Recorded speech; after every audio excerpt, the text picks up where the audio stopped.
Di sebuah desa di wilayah Sumatera, hiduplah seorang petani bersama ibunya bernama Toba dan Ibu Toba. Pada malam hari, Toba bermimpi buruk sekali. Dalam mimpinya, dia diterkam oleh seekor harimau. Dia pun langsung terbangun. Ketika dia sedang memikirkan apa arti dari mimpi itu, tiba-tiba ibunya batuk dan sesak napas. Toba pergi ke kamar ibunya. Ibu, ibu, ibu kenapa? Anakku, ibu tidak apa-apa. Ibu hanya sesak napas dan batuk biasa saja. Jangan khawatir. Tapi, batuk dan sesak napas yang dialami oleh ibu semakin parah. Tadinya batuk biasa menjadi batuk darah. Tidak ibu, ibu sangat kesakitan. Anakku, tolong ambilkanlah minum untuk ibu. Napas ibu sangat sesak. Baik bu. Ini bu.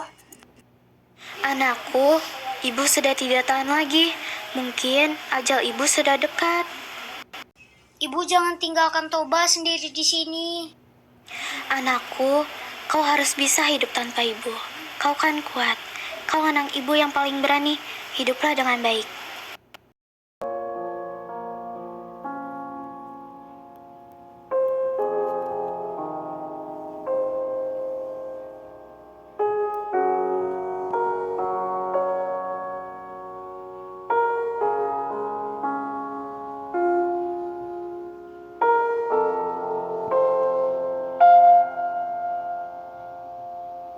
Kini dia hidup seorang diri dan rajin bekerja walaupun lahan pertaniannya tidak luas. Di suatu pagi yang cerah, Toba pergi memancing di sungai. Ya Allah, semoga hari ini aku mendapatkan ikan yang besar. Beberapa saat setelah kailnya dilemparkan, kail tersebut bergoyang-goyang lalu ia segera menarik kailnya. Terima kasih Tuhan, Kau memberikanku ikan yang besar. Sisiknya berwarna merah, bersinar seperti emas. Pasti nikmat sekali bila aku makan nanti. Toba mencari kayu bakar untuk membakar ikan yang ditangkapnya hari ini. Ikannya pun dia simpan di dapur. Ketika ia sedang mencari kayu bakar, tiba-tiba ikan yang ditangkap oleh Toba berubah menjadi seorang gadis yang cantik jelita. Toba pun datang dengan membawa kayu bakar. Toba terkejut ketika melihat ikan di ember tidak ada.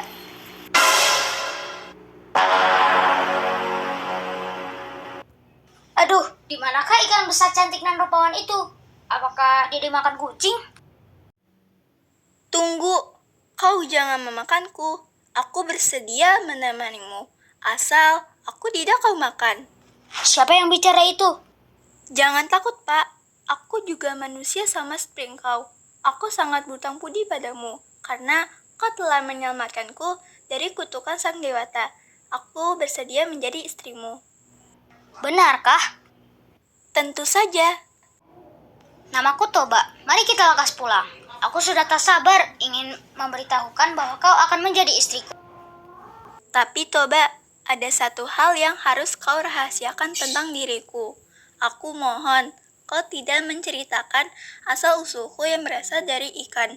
Karena jika masyarakat itu tahu akan hal tersebut, pasti akan terjadi bencana besar yang melanda desa ini. Baiklah, percayakan semua ini padaku. Ayo kita pulang.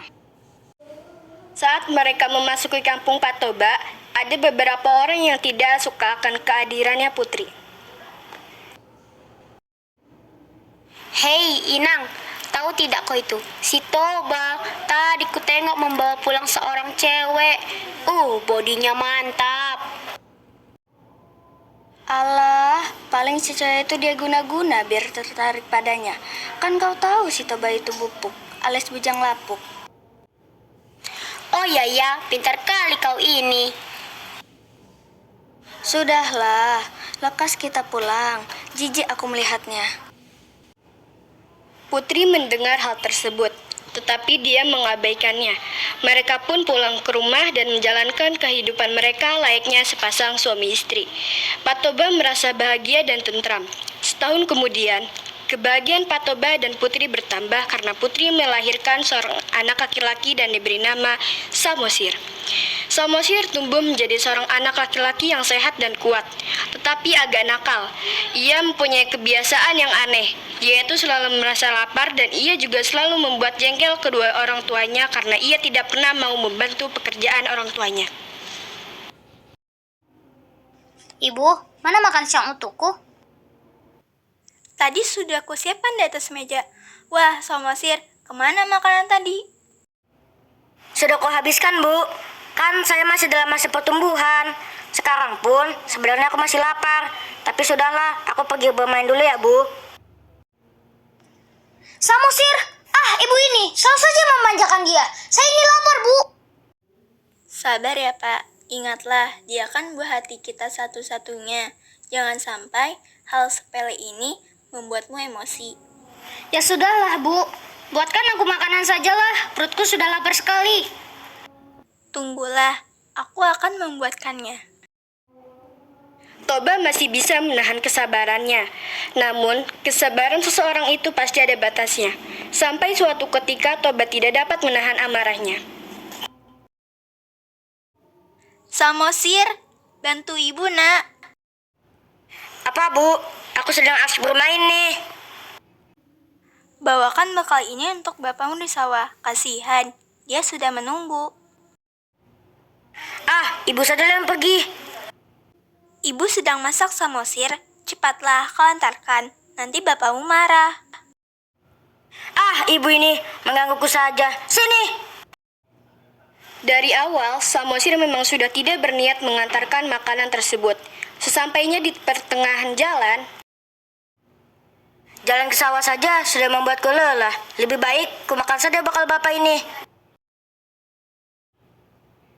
tanpa sadar, bekal tadi telah habis dimakan oleh Samosir. Lalu dengan perasaan tak bersalah, Samosir pun pulang dan melanjutkan permainannya. Bapaknya yang sudah kepanasan dan kelaparan menunggu memutuskan untuk pulang. Sampainya di rumah, Bah, lapar kali aku. Enak kali kalau aku makan masakan istriku. Samosir, kau kemanakan semua masakan ibu kau? Sudah Samosir habiskan lah, Pak. Ketika sedang mengantarkan makanan bapak, aku memakannya. Karena perjalanan ke sawah sangat melelahkan. Dasar anak ikan, ragu sekali kau. Samosir menangis, lalu berlari pergi menemui ibunya di ladang. Mengapa kau menangis, anakku? Ibu, benarkah aku ini adalah seorang anak ikan? Siapa yang berkata padamu, Nak? Jawab ibu, Nak. Bapak berkata itu padaku, Ibu. Bapak bilang aku adalah seorang anak ikan, makanya aku rakus. Benarkah itu, Ibu? Bapak bohongkah, Ibu? Iya, Samosir. Bapakmu itu benar sekali. Kau adalah anak ikan. Ibu ini adalah seekor ikan sebelum ibu menikah dengan bapak. Sekarang, ibu minta kau untuk tidak mempedulikan perkataan bapakmu. Segeralah pergi mendaki bukit yang terletak tidak begitu jauh dari rumah kita. Dan kau harus memanjat pohon kayu tertinggi yang terdapat di puncak bukit itu. Baik, Bu. Tiba-tiba, ada suara yang muncul dari langit.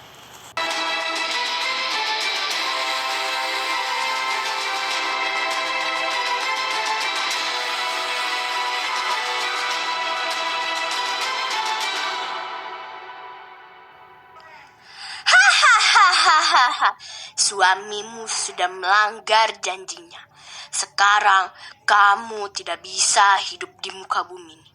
Kau harus meninggalkan muka bumi ini. Kau harus kembali ke tempat asal kau, yaitu ke sungai kembali menjadi ikan. Kau tidak berhak lagi tinggal di sini. Cepatlah kau pergi ke sungai. Setelah mendengar suara gaib, seketika itu juga Samosir dan Putri lenyap tanpa jejak dan bekas. Tiba-tiba langit menjadi gelap dan turun hujan yang sangat deras disertai petir. Ada apa ini? Aku tidak tahu. Tidak biasanya hujan deras seperti ini. Kurasa akan terjadi bencana yang sangat dahsyat. menimpa desa kita. Ya, benar. Lama-kelamaan, desa kita akan tenggelam. Ayo kita pergi ke tempat yang lebih tinggi. Ayo. Tapi semuanya telah sia-sia. Kita sudah terlambat. Sungai di desa kita akan meluap dikarenakan hujan deras ini. Tak lama lagi, air sungai di desa kita akan mengenangi desa ini. Akhir cerita, setibanya Putri di tepi sungai, mendadak langit menggelap. Kilat menyambar disertai bunyi guruh yang menggelegar. Putri kemudian melompat ke dalam sungai. Ia berubah menjadi seekor ikan besar lagi. Toba tak bisa menyelamatkan dirinya. Ia mati tenggelam oleh genangan air. Lama-kelamaan, genangan air itu semakin luas dan berubah menjadi danau yang sangat besar. Di kemudian hari, orang-orang menyebutnya Danau Toba dan pulau kecil yang berada di tengah-tengahnya dinamai Pulau Samosir.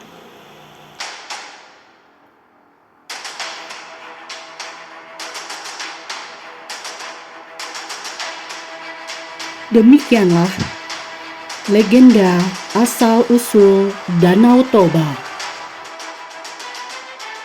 Para pemain: David sebagai Patoba, Sean sebagai Samosir, Sisil sebagai Putri, Filza sebagai Ibu Toba, Afira sebagai perempuan 1, Ayla sebagai perempuan 2, Rania sebagai masyarakat 1, Noval sebagai masyarakat 2, Meisya sebagai suara gaib, dan Naura sebagai narator. Terima kasih.